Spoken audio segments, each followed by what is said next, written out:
us a baptismal catechesis, kind of I refer to at the beginning of Mass, a reminder of the importance of the redeeming, cleansing, and healing waters of baptism. In the words of the responsorial psalm, if today you hear his voice, harden not your hearts. As baptized members of Christ, may we not fight against God, the only one able to supply our true desire. May we truly harden not our hearts to the Lord.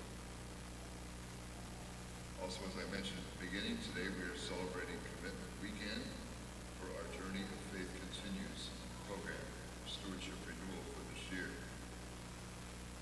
I would now like to invite Matt and Gina to speak to us for a few moments on how they are living as faithful stewards here at St. Jude Church and participating in the important ministries and organizations of our parish. Good morning, and thank you, Monsignor, for giving us the opportunity to share our worship journey here at St. Jude.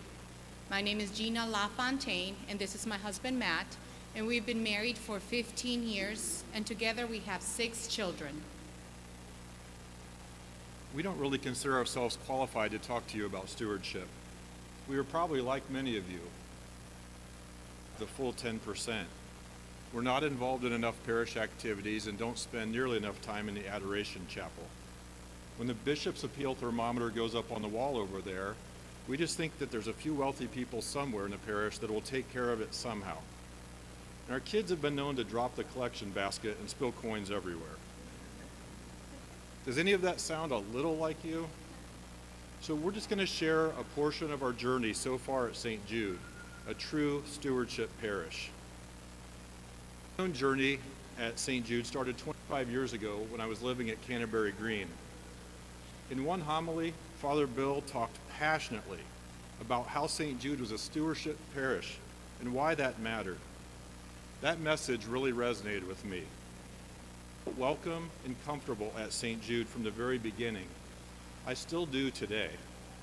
Stewardship is making new parishioners and visitors feel welcome. We hear a lot about giving up our treasure, but there's far more to stewardship. And talent are just as important and sometimes more difficult to do. Stewardship should not be about giving only. Everything we have is a gift from God, and we are grateful for those gifts. We understand that what God gives us, He expects us to share. Stewardship is doing. In another homily, Father Bill said, "Give until it hurts, then give until it feels good." What a strange thing to say, I thought. I was giving a little every week. I thought that was enough, but it didn't hurt, and it definitely didn't feel good. So I took a leap of faith to do what he said. I started giving a little more and then a little more, and it started to hurt, but not for the right reason. I still wrongly thought that it was mine to give. I spent quite a few years in that phase. Then I realized that my income was growing faster than my giving, and I wasn't getting any closer to the 10% goal I made. And none of this felt good yet. So I decided to increase my donation to the parish and to the bishop's appeal by a certain amount every year, no matter what. Stewardship is transformational. I met a great man along the way, a man going through the same struggle with tithing as me. I met Steve at a farmer's retreat. Yes, the diocese sponsors farmer's retreats.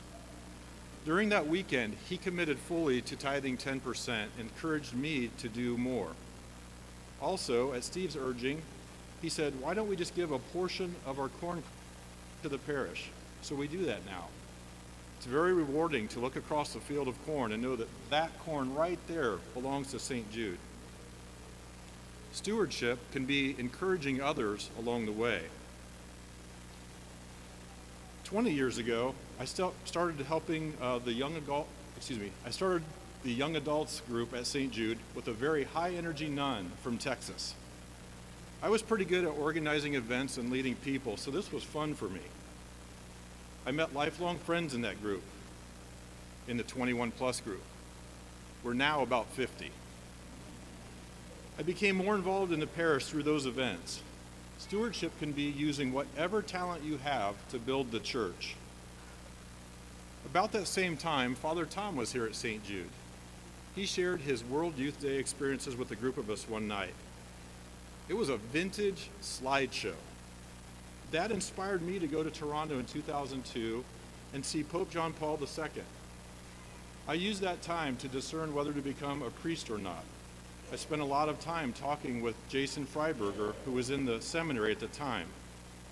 By the end of the trip, I was pretty sure I knew my vocation.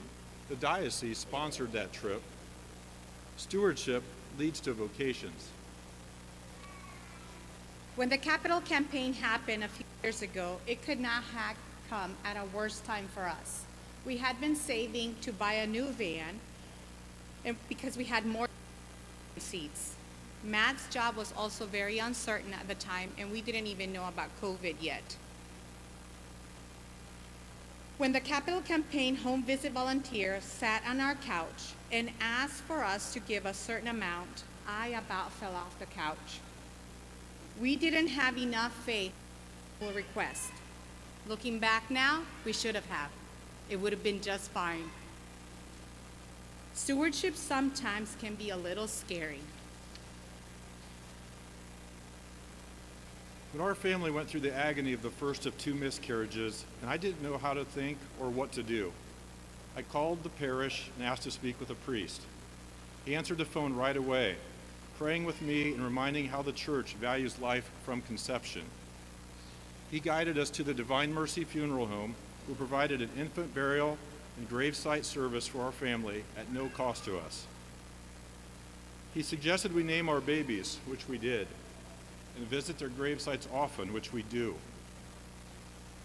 We were invited to the Mass of Remembrance and received a handwritten card of condolence from Mary Pullman and the parish staff. Allegra and Angela's names were read aloud during the November Masses. Your stewardship impacted and comforted us when it was needed the most.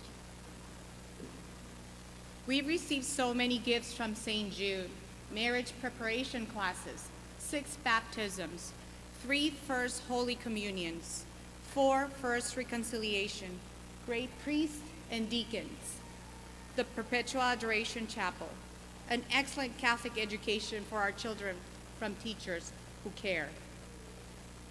You will often see me on campus either helping at the school, organizing one of the school events, leading a group through the Rescue Project, attending weekday masses, or at the Adoration Chapel.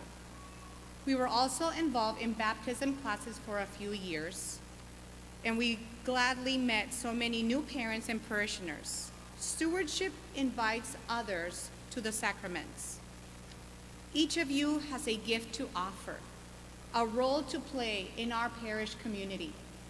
We invite you to give that gift, to play that role that God has planned for you. Stewardship needs you. This has been a quick look at our journey at Stewardship so far. What does your own stewardship journey look like? We encourage you to give until it hurts, and then give until it feels good. Thank you.